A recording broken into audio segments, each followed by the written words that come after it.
Que el próximo 7 de octubre va a estar el barrio en escena en Barrio Autódromo, esta propuesta que tiene el municipio de Córdoba con lo cultural. Tu barrio en escena, que está por diferentes barrios de Córdoba, en este caso le toca al Barrio Autódromo el próximo 7 de octubre, allí en el Perio Verde, que está en Oscar Cabaña del 6400. Allí va a estar tu barrio en escena en Barrio Autódromo, están todos invitados. Aquí me tiene abandonado. Bueno, llega el momento, día martes, llega el momento del micro del tercer sector, aquí en el norte de los villas y los barrios. Lo vamos a ir presentando. Tu nombre, Antonella. Carolina, que es siempre la responsable de este espacio. Siempre estuvo con Tobía en este espacio, así que bueno, Carolina, buenas tardes y bueno, bienvenido una vez más a este micro, el micro de todos los martes del tercer sector. Gracias, buenas tardes, Daniel. Bueno, hoy tenemos como invitado a Alejandro Escudero Salama, que es abogado, docente universitario, subdirector del Ministerio de Justicia y Derechos Humanos y es coordinación de la Comisión Interministerial de Derechos Humanos que trata sobre diversidad sexual e identidad de género. Bueno. Y él nos va a hablar de las ONG que tienen que ver con esta temática. Está bueno, lo vamos a hacer. Hola Ale, buenas tardes, ¿cómo estás? Buenas tardes a todos, a toda la audiencia. Agradecer la invitación a la radio, especialmente al Registro ONG, a Carmen, a Juan y a vos, Caro, por este espacio y felicitarlos también por el tener este espacio importante para la sociedad, ¿no? Bueno, yo te quiero preguntar con qué objetivo se creó esta comisión interministerial y cuál es la función que cumple dentro de la provincia. Bien, la comisión tiene un nombre que se denomina Comisión Interministerial de Derechos Humanos, Géneros y Diversidad Sexual.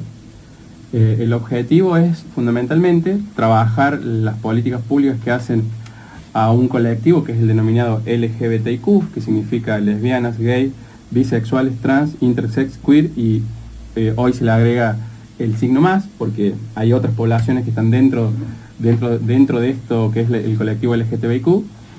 Y la idea de trabajar estas políticas interministerialmente es porque entendemos que es la forma más efectiva de optimizar todos los recursos que tiene el Estado y cada área, ¿no?, está pensada. Cada área está pensada, gubernamentalmente para dar respuestas a una demanda puntual de los ciudadanos y las ciudadanas y entendemos que de esta manera, atendiendo a las demandas concretas de este colectivo, cada área es la que debe dar respuestas y nosotros somos quienes, como Ministerio de Justicia, quienes tenemos, y Secretaría de Derechos Humanos, que proteger los derechos de las personas. En este caso, los derechos creo que se realizan en cada una de estas carteras ministeriales y la idea es facilitar el acceso a esas políticas públicas a toda esta población, ¿no?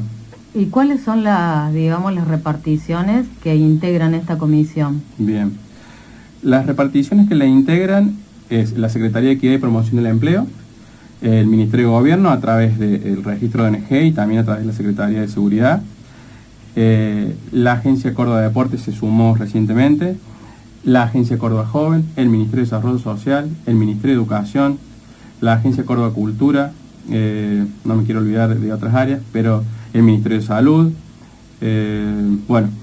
seguramente me estoy olvidando de alguna, pero... ¿Desarrollo social? Desarrollo social, lo dije creo. Sí, Desarrollo Social, la Universidad Provincial, también integra la Comisión Interministerial. Trabajamos en mesas plenarias, pero también cada área ministerial responde a una problemática y también trabajamos mesas bilaterales, es decir, hay trabajos específicos con empleo, con educación, con salud y demás. ¿Y cuáles son los logros que han tenido a través de esta comisión? En realidad, por ahí medir logros, nosotros tenemos dos objetivos puntuales, ¿no? Uno es lograr el cambio cultural que se requiere en esta temática. ¿Qué quiero decir con lograr el cambio cultural? Argentina ha avanzado en materia legislativa. Hoy la mejor legislación en materia de diversidad sexual está en nuestro país. Eso implicó que exista una igualdad legal, ¿no? Las personas tenemos esa igualdad, todas las personas estamos en condiciones de igualdad, pero formal. La igualdad real todavía no se da. Hay una brecha entre esa igualdad legal y esa igualdad real. Y el camino para alcanzarlo, en muchos casos entendemos que es a través de este cambio cultural que requiere esto y a través de capacitación, sensibilización y cada espacio requiere una capacitación y sensibilización puntual en la temática. Salud aborda una temática, educación aborda una temática, empleo aborda una temática, y en cada una de esas áreas a veces se pueden evidenciar obstáculos para el acceso, y por ende hay que derribar esos obstáculos de manera particularizada.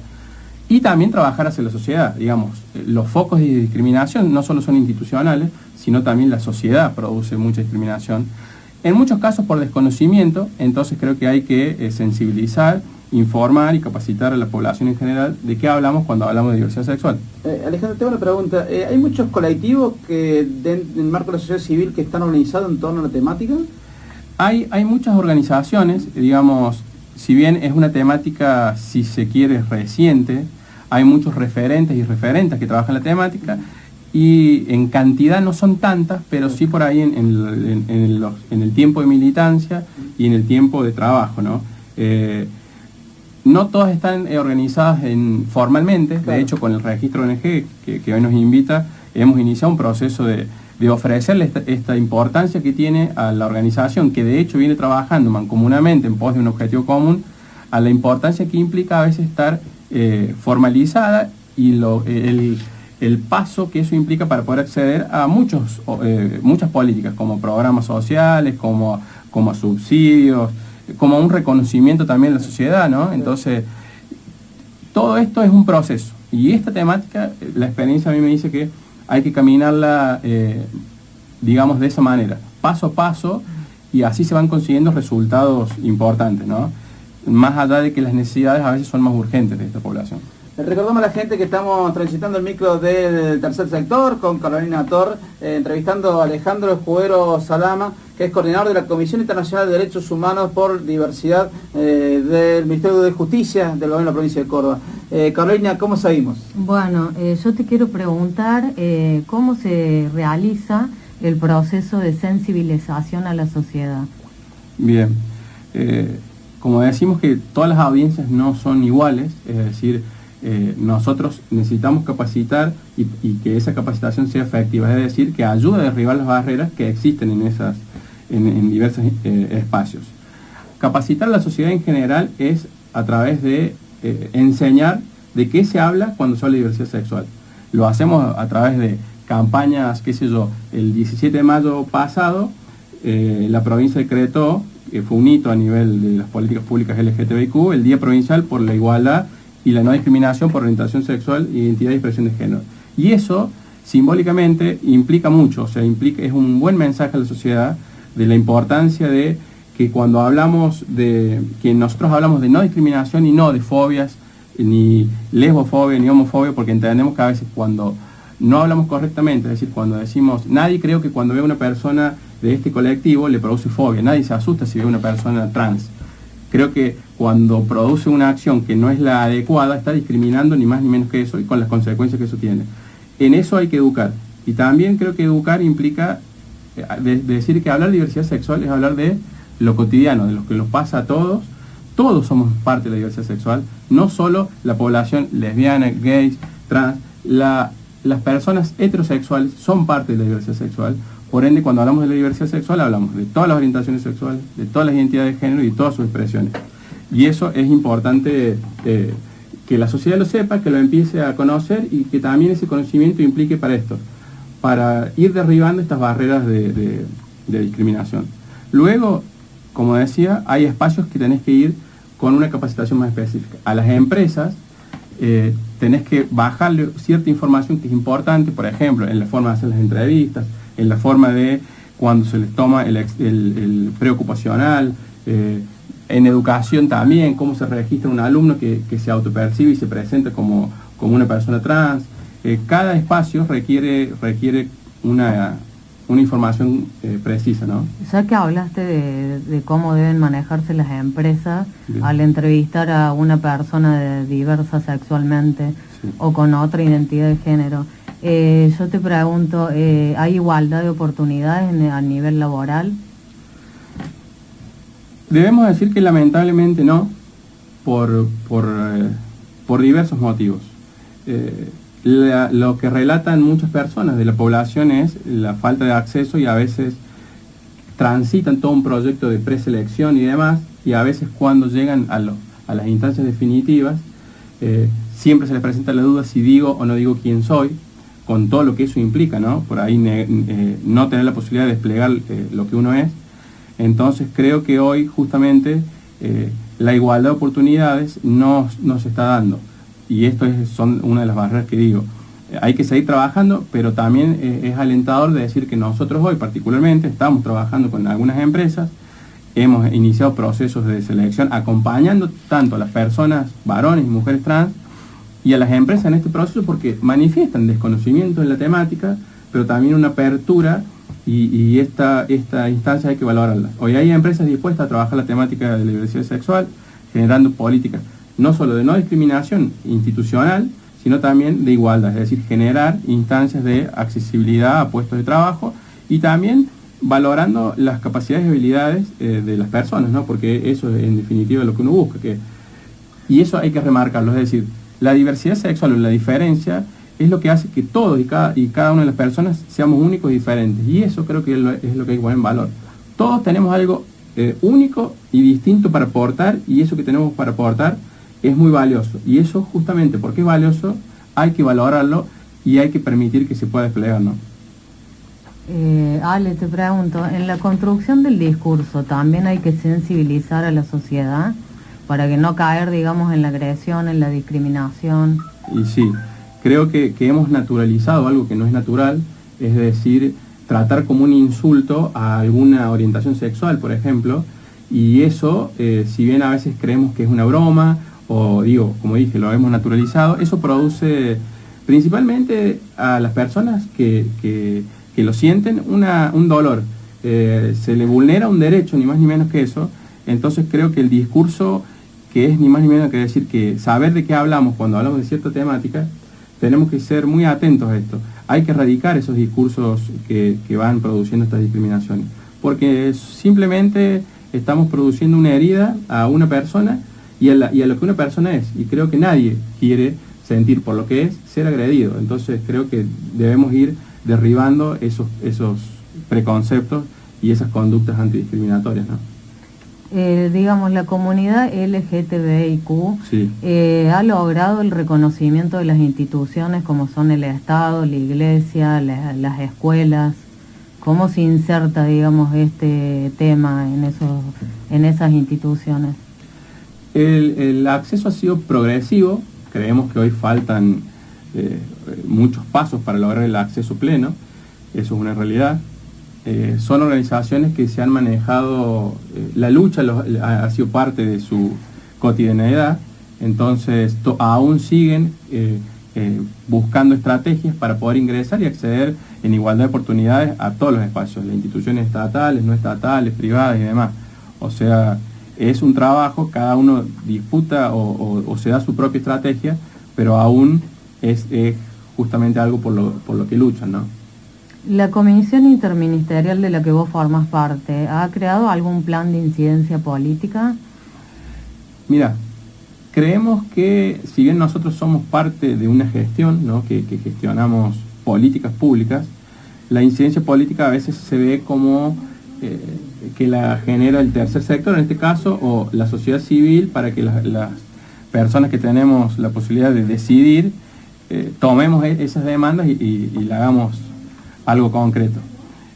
En esta temática entiendo que la incidencia política también es parte de la gestión, es decir, como tenemos que sensibilizar no solo a la sociedad, sino también hacia adentro nuestro, eso creo que se hace a través de una estrategia de incidencia política, es decir, tratar de instalar una temática y instalarla desde el lugar que debe ser instalada. Nosotros cuando hablamos de la población LGTBIQ, hablamos ni más ni menos que de personas, y cuando hablamos de sus derechos, hablamos ni más ni menos que de derechos humanos, que son los derechos que tenemos todas las personas por el solo hecho de ser seres humanos. Entonces creo que esa claridad hay que tenerla, y también creo que es importante no perder de vista esto, que la incidencia política, creo yo, también se debe dar desde adentro de la gestión, y en ese camino estamos. Bueno, muy bien, entonces así estamos pasando el micro del tercer sector, aquí una vez más, un martes más, estamos con Carolina. Bueno, Caro, hoy la presencia de Alejandro, no sé si a vos te queda alguna otra pregunta por allí, ya, o si no vamos finalizando este micro del día martes 3. Yo quisiera cerrar con Ale para que comentes cómo es la ley de identidad de género. Bien. Y con eso cerraríamos la entrevista.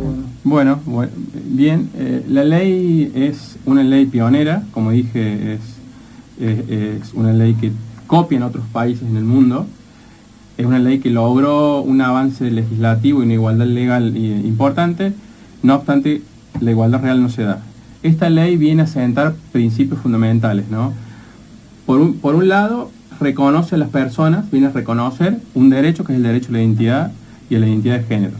Pero también sienta un principio fundamental que tiene que ver con el trato digno hacia las personas que se perciben de un género distinto al sexo que le asignaron al nacer. ¿Y qué tiene que ver con esto? Que nosotros a las personas las debemos tratar tal cual como la persona se presenta, independientemente de que la persona, en este caso las personas trans, porque es una ley que está dirigida a esa población, haya hecho o no su cambio registral en el DNI, haya hecho o no una modificación corporal, ¿no? Eso es un precedente muy importante, tratar a la persona como la persona se presenta. Creo que es un cambio importante que viene a sentar la ley. Y otras dos características importantes es que una persona trans, antes cuando quería cambiar su identidad registral en el DNI, lo que debía hacer es pedir autorización judicial.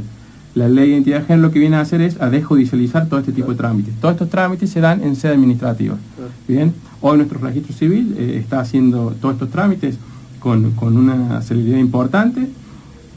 Otro principio que tiene que ver también con el derecho a la salud es que todas las prestaciones que requiere una persona trans para adecuar su género al autopercibido están garantizadas en lo que se denomina el plan médico obligatorio, es decir, debe ser una cobertura obligatoria, debe ser de cobertura obligatoria, y esto es porque estamos hablando de una población totalmente vulnerada, es decir, una población que tiene una expectativa de vida entre 35 y 40 años, con lo que eso significa. Y también y con esto termino, es importante que da un mensaje en los ámbitos de salud en general, que viene a centrar otro principio que es el de la despatologización. Cuando hablamos de identidades trans o entidades no hegemónicas, no hablamos de personas que padecen ninguna enfermedad. Son personas que se identifican con un género distinto al sexo que le asignaron al nacer. Esto es muy importante. En el año 1990 la OMS elimina la homosexualidad de la lista de enfermedades. Argentina en ese sentido dio un paso más adelante. Hoy acá no se puede diagnosticar a una persona trans con disforia de género, por esto que digo yo de la despatologización. Entonces creo que eso es un dato como muy importante destacar. La despatologización, la desjudicialización, ¿no? Y reconocer esto, que las personas deben ser tratadas acorde a cómo la persona se presenta. Bueno, muy bien, clarísimo, ¿no? Muy interesante. Aparte da para tela para cortar mucho, ¿no? Porque es un tema muy largo y un tema que está muy vigente en la sociedad, el tema de la identidad de género, así que está bueno que lo hayas traído, Carolina, ¿eh? Bueno, yo le quiero agradecer a Alejandro por haber aceptado la invitación. Y bueno, muchas gracias a vos, Daniel, por acompañarme siempre y hacerme de soporte en este segmento. Bueno, muchas gracias, Carolina. Gracias, Alejandro, por tu visita a la ranchada. Bienvenido a la ranchada. Bueno, así pasaba el micro del tercer sector aquí en Radio Comunitaria La Ranchada, a la hora de Villa y los Barrios. Buscamos la música que llega de esta manera. Abrimos nuestro espacio publicitario.